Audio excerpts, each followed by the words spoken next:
Hello दोस्तों, हम लोग देख रहे थे कसक। ये कसक पार्ट 6 है। और वीडियो स्टार्ट करने से पहले चैनल को सब्सक्राइब एंड लाइक कमेंट कर दीजिएगा ताकि बिना किसी प्रॉब्लम से आप लोग मेरा नेक्स्ट वीडियो देख सकें। तो चलिए स्टार्ट करते हैं। पहले का कुछ देख लेते हैं, पार्ट 5 का। यह करके तुम खुद को साबित किया है। मुझे यकीन है कि तुम हर सीन पर लोगी, पर मुझे तुम्हारी खूबसूरती भी देखनी है। आखिर दर्शक एक खूबसूरत हीरोइन देखना चाहते हैं। तो अब तुम अपना ये ड्रेस उतार दो। अहाना ने सुना तो हतप्रभ थी। देखते हैं अहाना की किस्मत उसे कहाँ पहुँचाती है। आगे क्या करेगी, बच पाती है इस ट्रॉप से या नहीं फंसकर रह जाएगी। क्या अहाना का हीरोइन बनने का सपना सच होगा या यहीं टूट जाएगा।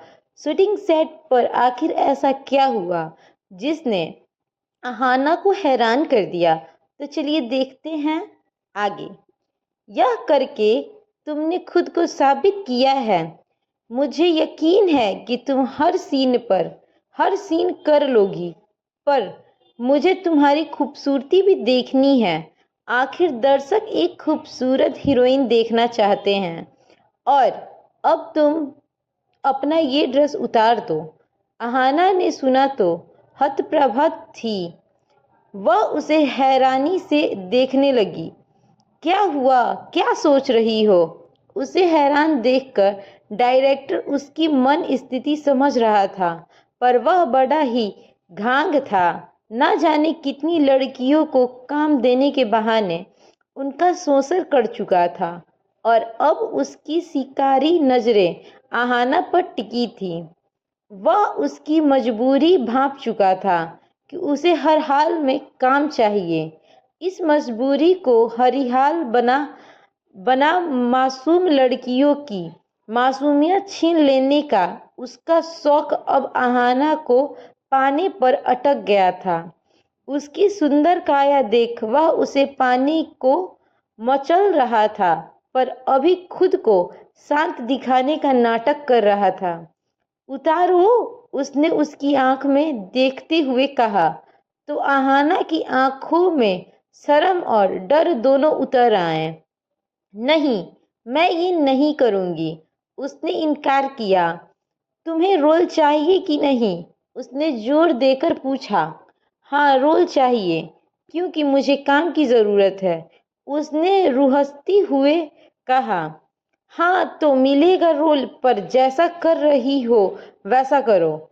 हाँ तो मिलेगा रोल, पर जैसा कह रहा हूँ वैसा करो। काम के लिए कपड़े उतारने पड़ेंगे, अहाना ने पूछा। यह ऑडिशन का हिस्सा है, सबको करना पड़ता है। वह उसको अपनी बातों में उलझाता उसे कन्विंस कर रहा था। साथ ही ड्रेस को उसकी टांगों से हल्का ऊपर कर दोनों हाथों से सहलाकर उसे तरसती निगाहों से देखने लगा। तो अहाना को उसकी नीयत भांपते देर न लगी कि वह ऑडिशन का बहाना कर उसका फ़ायदा उठाना चाहता है, जो वह नहीं होने देगी। मुझे काम की ज़रूरत है, पर मैं यह सब नहीं करूँगी। वह उसकी गोद से उठने लगी तो वह उसकी कमर को दो हाथों से कसकर पकड़ लेता है। बात समझो, थोड़ा कॉम्प्रोमाइज़ करो, उसके बाद मैं तुम्हें टॉप की हीरोइन बना दूंगा। उसने उसे लालच देने की कोशिश की। नहीं, मुझे ये सब अच्छा नहीं लग रहा। अहाना ने विरोध जताते उसकी पकड़ से छूटना चाहा तो वह उसे अपने करीब खींचकर होठों पर चूमने की कोशिश करने लगा और अहाना उसके मुंह को पूरे धकेलने लगी। रोल नहीं चाहिए क्या तुम्हें? लड़कियां सब कुछ करती हैं रोल पाने के लिए और तुम इनकार कर रही हो। अहाना के विरोध से वह चिढ़ गया तो सुर कठोर हो गया। भाड़ में जाए तुम और तुम्हारा रोल, कहती वह उसकी गोद से उतरकर खड़ी उठ गई। तुम्हारे जैसे लोगों की वजह से यह इंडस्ट्री बदनाम है। मेरी मजबूरी का फ़ायदा उठा रहे हो, पर अच्छे से समझ लो, मैं ये नहीं करूँगी। तुम अपनी किस्मत को लात मार कर जा रही हो। मुझे नहीं चाहिए ऐसी किस्मत। वह वैन का दरवाज़ा खोलने लगी तो उसने उसका हाथ पकड़ अंदर खींच लिया। आहाना उसको धक्का देकर उसके मुंह पर एक जोरदार तमाचा मार देती है। तुमने मुझ पर हाथ उठाया। आहाना के उसे थप्पड़ मारने से वह तिलमिला उठा और उसकी गर्दन को हाथ से मजबूती से पकड़कर बेड पर पटक देता है। मुझे थप्पड़ मारा तुमने। वह उसे काबू करने की कोशिश करने लगा और उसके हाथ आहाना के जिस्म पर फिरने लगे, जिससे आहाना खुद को फंसा महसूस कर रही थी। उसने एक बार और पूरी ताकत का इस्तेमाल कर उसे अपने ऊपर से हटाया। जिस्म में उसके छूने से मानो कीड़ियां जैसे चलने की सरसराहट महसूस हो रही थी। उसे उबकई आने लगी तो वह उसे जोर से धक्का देती है। तुम्हारे जैसे घटिया इंसान के लिए ये थप्पड़ भी कम है। वह खुद को छोड़कर दरवाजा खोलकर बाहर भाग गई तो वह भी उसके पीछे पीछे बाहर आया। उसने वहां खड़े लोगों को उसे पकड़ने का आदेश दिया तो आहाना दौड़ने लगी। दौड़ते हुए वह एक्ट्रेस से टकरा गई जो थोड़ी देर पहले वहां शूट कर रही थी। भागते हुए दो लड़के आए और उसने पकड़ने लगे तो आहाना उसके पीछे छिप गई। मुझे बचा लो प्लीज़, आहाना ने उससे गुहार की। क्या हुआ, क्यों पकड़ रहे हो इसे? उसने उन्हें पूछा। इसने डायरेक्टर साहब के साथ बदतमीजी की है। सच में क्या? उसने आहाना की तरफ देखा पूछा। नहीं मैम, ये झूठ कह रहे हैं। मैं तो रोल के लिए ऑडिशन देने आई थी और डायरेक्टर मेरे साथ गलत काम करना चाह रहा था। आहाना रुअसी होकर बोली। ये खुद को बचाने के लिए झूठ बोल रही है। हिमा जी, डायरेक्टर भी वहां पर आ गया था और अपनी पोल खुलते देख वह उससे बोला। इसकी शक्ल देखकर लग तो नहीं रहा डायरेक्टर साहब कि बेवजह यह सब करेगी। नहीं लड़की है तो ऐसा क्यों करेगी? संदेह जताते हुए उसने पूछा। मुझे आप गलत ठहरा रही हैं। वह चेहरे पर दिखावटी गंभीरता लाते हुए बोला। गलत नहीं ठहरा रही, बस अपनी बात रख रही हूँ। लगता है आपको इंडस्ट्री में काम नहीं करना है, डायरेक्टर ने उसे चेतावनी वाले सुर में कहा। मैं इतने सालों से काम कर रही हूँ, वो भी अपने टैलेंट के दम पर। आप जैसे कुछ लोग की वजह से इंडस्ट्री के सभी लोगों को गलत समझने लगते हैं। एक मरी मछली पूरे तालाब को गंदा करती है, वैसे ही आप जैसे कुछ लोगों की वजह से इंडस्ट्री बदनाम है। हिमा जी ने उसे लताड़ा। आप मुझसे इस लड़की की वजह से लड़ रही हैं? उसने गुस्से में पूछा। लड़ नहीं रही, बस अपना पक्ष रख रही हूँ। उसकी आंखों में देख वह दृढ़ता से अपनी बात रखती है। डायरेक्टर ने कई प्रकार के तर्क वितर्क किए ताकि खुद को सही साबित कर सके, पर हिमा जी पर कोई असर नहीं हुआ। वह मजबूती से आहाना के साथ खड़ी थी। धीरे धीरे वहां पर और लोग भी जमा हो गए, जिससे डायरेक्टर बौखला गया। आप इस लड़की की वजह से मुझसे उलझ रही हैं। मैं भी देखता हूँ आप इस इंडस्ट्री में कैसे काम कर पाती हैं। अब वह धमकी पर उतर आया। आप क्या मुझे काम देंगे? मुझे ही आपके साथ काम नहीं करना, जो काम दिलाने के बहाने नई लड़कियों का फायदा उठाना चाहता है और ना जाने कितनी लड़कियों के साथ करते होंगे। कहती वह मेकअप उतार कर स्टूडियो से बाहर चली गई। साथ में आहाना भी। थैंक यू मैम मुझे बचाने के लिए, वरना आज स्टूडियो से बाहर आकर आहाना ने शुक्रिया अदा किया। गलत के खिलाफ आवाज़ उठाना मुझे भी आता है। ऐसा ना जाने कितने ही इंसानों की शक्ल में दरिंदे छिपे होते हैं जो अपनी गिंदगी गीद जैसे नज़रों और उसकी ताकत से बिठाए रहते हैं कि कब कोई भोली भाली लड़की इनके चुंगल में फंसे और ये उनकी मजबूरी का फ़ायदा उठा सके। पर तुम्हें इन सब से बचना है। थैंक यू मैम, ये मेरा कार्ड रखो, इस पर मेरा फ़ोन नंबर भी है। कभी ज़रूरत पड़े या डायरेक्टर फिर से परेशान करे तो मुझे फ़ोन करना। और अब जाओ घर, जाओ, कहती वह अपनी गाड़ी में बैठ गई। धन्यवाद मैम, आहाना ने कहा तो वह मुस्कुरा दी और ड्राइवर को गाड़ी ड्राइव करने को कहती है। हिमा जी तो वहाँ से चली गईं। उनका अभी घर जाने का मन नहीं कर रहा था तो टहलते हुए जुहू बीच, जो वहाँ नज़दीक ही था, उसके किनारे बैठ गई। जिस्म सूखे पत्तों सा कांप रहा था। उस शैतानों की हाथ में सरसराहट उसे अभी भी अपने जिस्म में महसूस हो रही थी। तो उब गई आने लगी। थोड़ी शांत हुई तो आंखों से आंसू टपकने लगे। ना जाने क्यों जिसकी जिंदगी इतनी मुश्किल है, हर कोई उसकी गरीबी लाचारी का फायदा उठाने की कोशिश कर रहा है। छोटे मालिक ने प्यार का नाम पर ठगा और रुद्र प्रताप ने उस पर किए एहसानों के बदले उसे हासिल करना चाहा। और अब ये डायरेक्टर काम दिलाने के बहाने उससे ज़बरदस्ती कर रहा था। जिंदगी के प्रति एक निराश घर करती जा रही थी। जिस्म में उसके हाथ की छुअन की वजह से अभी भी कीड़ियाँ सी चलने की सरसराहट महसूस हो रही थी, बिल्कुल वैसी ही जैसे रुद्र प्रताप के छूने से हुई थी। अचानक आंखों में क्रोध उतर आया और सांसें तेज चलने लगी। वह भी तो ऐसे ही उससे जबरदस्ती कर रहा था। आहाना को 6 महीने पहले का वह दिन याद आया जब वह पहली बार रुद्र प्रताप से मिली थी। वह उसके मोहल्ले में नया नया रहने आया था। काम से लौट रही थी तो आते हुए रास्ते में मिल गया था। उम्र में उससे दुगुना होने के बावजूद उसको ताड़ती नज़रों से अंदर की तरह सी हर गई थी। अगले दिन उसे अपने घर में देख हैरान हुई थी, पर वह आकर माँ के पास बैठकर उनका हालचाल लेने लगा। कहता उसके बड़े भाई का दोस्त है, दोनों साथ ही रहते थे।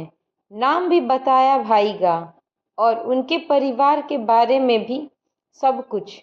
तो उसकी बात पर यकीन न करने का कोई गुंजाइश नहीं था। अब तक शादी क्यों नहीं की कि प्रश्न का उत्तर माँ बाप नहीं है, इसीलिए शादी नहीं हो पाई, यही दिया था उसने। भाई का दोस्त था इसीलिए उसके घर आना जाना करने लगा। वह उसे भैया कहने लगी तो इनकार कर दिया कि भैया का दोस्त जरूरी है, पर भाई उसे भाई ना बोले।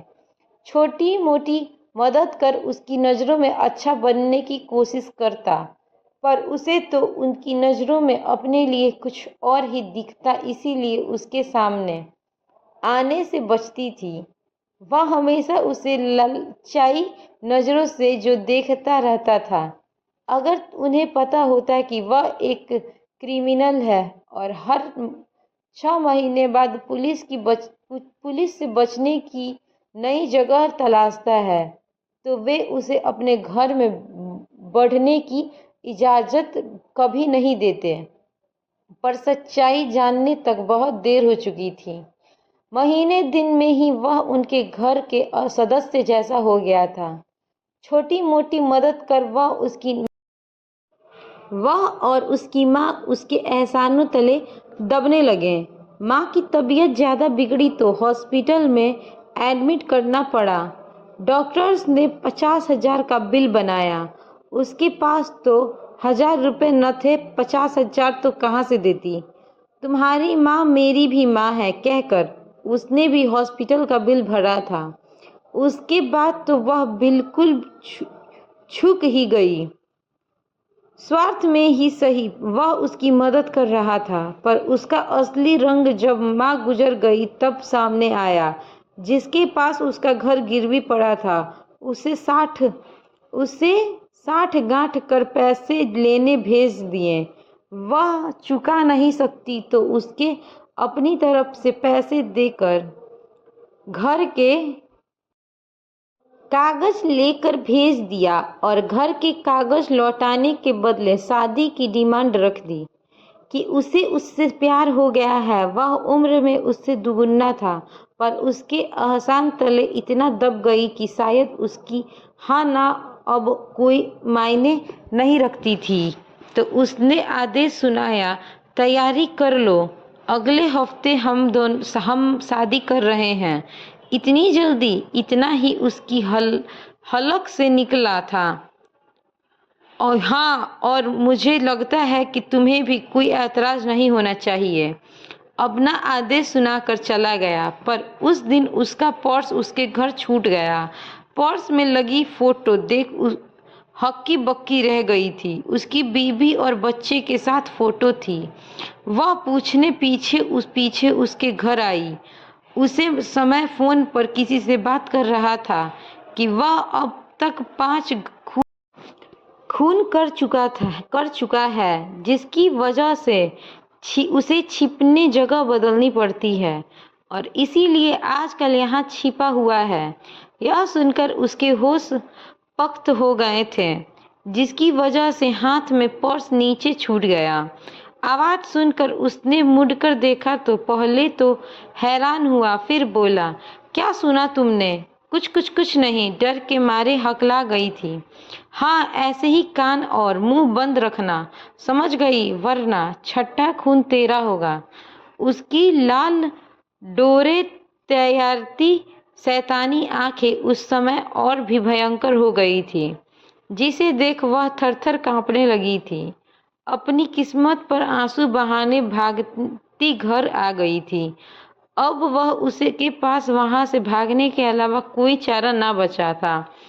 एक खूनी के साथ वह कैसे शादी कर सकती थी? उससे कोशिश की भागने की, अपने भाई के पास चली जाए। आखिर भाई है उसका, उसे राखी का सौगंध याद दिलाई तो पसीज जाएगा। इसीलिए वह ट्रेन में भी बैठ गई थी, पर वहां उसे ट्रेन से पकड़कर वापस ले आया और चेतावनी दी, अगर भाई के पास भागी तो तेरा साथ उसको भी परिवार सहित खत्म कर देगा। तो बेबस हो गई। उस दिन शाम के समय वह शराब के नशे में घर आ गया था। उसे देख वह बहुत घबरा गई थी। उसकी नजरों में हवस थी जिसे वह उसी दिन मिटाना चाहता था। मुझसे भाग रही थी, पर अब यह असंभव है। रुद्र प्रताप से बचना नामुमकिन है। अब आज ही तुझे अपना बनाऊंगा, कहकर उसने उसे बिस्तर पर पटक दिया और उसकी मासूमियत को कुचलना तैयार हो गया था। वह किसी तरह उसकी गिरफ्त से छूटकर किचन से चाकू उठाकर लाई और उसे घायल कर रेलवे स्टेशन भाग गई थी। पर इस बार वह मुंबई वाली ट्रेन में बैठी ताकि यहाँ आ सके, पर यहाँ आकर भी कुछ हासिल होता नजर नहीं आ रहा था। वहाँ तो एक ही था, यहाँ तो कदम कदम पर रुद्र प्रताप खड़े हैं। कब तक बचेगी पता नहीं। लड़की होना, वो भी गरीब, बेसहारा और खूबसूरत, आहाना के लिए एक बड़ा अपराध बन गया है, जिसे वह हर पल महसूस कर पा रही है। जिंदगी के प्रति निराश घर करती जा रही थी। मन किया वह भी इन तेज उड़ती लहरों में आगे बढ़ जाए और कर दे खुद को समुद्र के हवाले, समा जाए इस गहराई में। आखिर वह जी भी कहाँ रही है? हर पल बस घुट रही है। दिल टूटा हुआ, मन घायल और सपने कांच की तरह बिखरे हुए हैं। न कोशिश का कोई कतरा बाकी है, न हसरतों की उम्मीद। बेमतलब जिंदगी जिए जा रही है, उदास, तन्या और संघर्ष से भरपूर। एक मदमस्त लहर बल खाती हवा के झोंके के साथ रेंगती आई और उसके पैरों से टकराती किनारों पर बिखर गई, तो वह भी अपने ख्यालों से बाहर आई। भीगने के कारण ठंडा महसूस हुआ तो उठ गई, कदम वापस मोड़ लिया। जिंदगी कितना भी कठोर सही, इतनी आसानी से हार नहीं मानूंगी। जितना संघर्ष किस्मत में लिखा है वो करेगी, और एक दिन किस्मत को भी लिखा है वो करेगी, और एक दिन किस्मत को भी उसके सामने हारना पड़ेगा। क्यों हर बार आहाना हारे, वह दुनिया को हराएगी और अपने हौसलों से अकेली मजबूती से खड़ी रहेगी और जी कर दिखाएगी उनको जो उसे ताड़ने पर लगे हैं। वहां से आकर ऑटो में बैठ गई। ऑटो से उतरी तो वान्या और वैभव घर पर नहीं थे, फ्लैट लॉक करके गए हुए थे, तो बाहर बैठकर उनका इंतजार करने लगी। घंटे भर बाद वे दोनों आए तो आहाना खड़ी उठ गई। आहाना, तुम कब आई? वैभव ने उसे वहां बैठा देखा पूछा। घंटा भर हो गया, चलो अंदर चलो, वह बोला। वान्या ने फ्लैट का लॉक खोला और तीनों अंदर आ गए। आहाना उसके लिए पानी ले आई और खुद भी पिया। तुम्हें कहा था वहीं रुकना, पहले क्यों आ गई? वैभव ने पानी का गिलास नीचे रखते हुए उससे पूछा। बस ऐसे ही क्या आहाना, तुम्हें कहा था कि अच्छे से ऑडिशन देना। वो आदमी ऑडिशन के नाम पर मुझसे बदतमीजी कर रहा था, तो पहले ही आ गई, आहाना ने बताया। आहाना, क्या किया ये तुमने?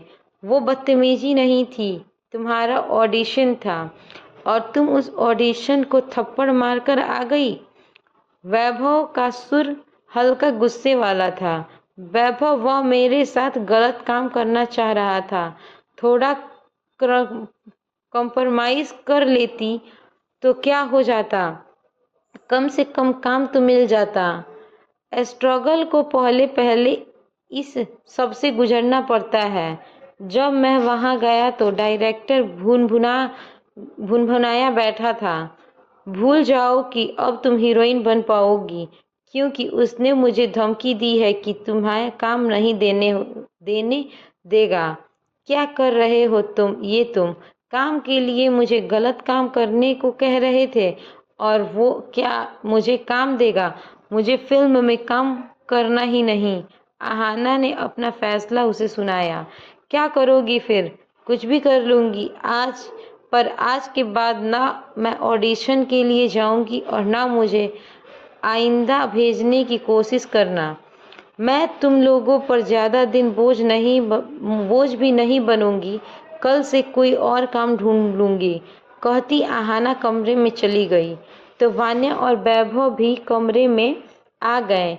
इस आहाना का तो दिमाग खराब हो गया है, समझती क्या है खुद को। मन तो कर रहा इसको धक्के मारकर घर से निकाल दूं। सड़क पर भूखी प्यासी रात गुजरेगी, फिर पता चलेगा कि सर पर छत और पेट भरने के लिए खाना ना हो तो इंसान कुछ भी करने को तैयार हो जाए। तुमने तो कहा था चुप रहने का, वरना मैं इसे यहाँ अंदर बढ़ने देती। वान्या ने वैभव पर गुस्सा करते हुए कहा। गुस्सा मत हो मेरी जान, ये आहाना नहीं, सोने का अंडा देने वाली मुर्गी है, इसीलिए अभी उसके दाना पानी पर खर्च करना पड़ेगा, ताकि समय आने पर उसे वसूली सकूं। तुम तो पहले भी ऐसे ही कह रहे थे। क्या रहा रिजल्ट रहा इसका। अब बात दूसरी है, इस पर डायरेक्टर का दिल आ गया है। किसी भी हाल में उसे आहाना चाहिए, और उसके बदले वो हमें मोटी रकम भी देगा, और तुझे फिल्म में ब्रेक भी। ये जाए तब ना, कुछ दिन और सह ले मेरे कहने से। इसे धक्के खाने दे, फिर अपने आप लाइन पर आएगी और अपनी मर्जी से डायरेक्टर के पास जाएगी। मैं उसे अच्छे से जानती हूँ, वह कभी अपनी मर्जी से नहीं जाएगी तो ऐसे ही ले जाएंगे जैसे ले गए थे। तब तक खर्च कैसे चलेगा? जैसे अब तक चला रहे थे। वो भी कब तक चलेगा? तुम भी तो कुछ जॉब नहीं करते, तुम्हारे पीछे घूम रहा हूँ। ये क्या कम काम है? इससे पेट नहीं भरेगा। इसके लिए खाने को खाना चाहिए होता है, और खाना पैसे से आता है, जो जल्द ही खत्म होने वाले हैं। बस कुछ दिन की बात है। एक बार आहाना डायरेक्टर को खुश कर दे तो हमारी डबल लॉटरी आहाना से भी कमाएंगे, और तुम फिल्मों से भी। बैबो की आंखों में शैतानी चमक थी। क्या होगा आहाना का अगला कदम? क्या बच पाएगी वो वैभव और वान्या के बुरे इरादे से? जानने के लिए बने रहे कहानी के साथ। तब तक के लिए राधे राधे, और आप लोग चैनल को सब्सक्राइब एंड लाइक कमेंट कर दीजिएगा।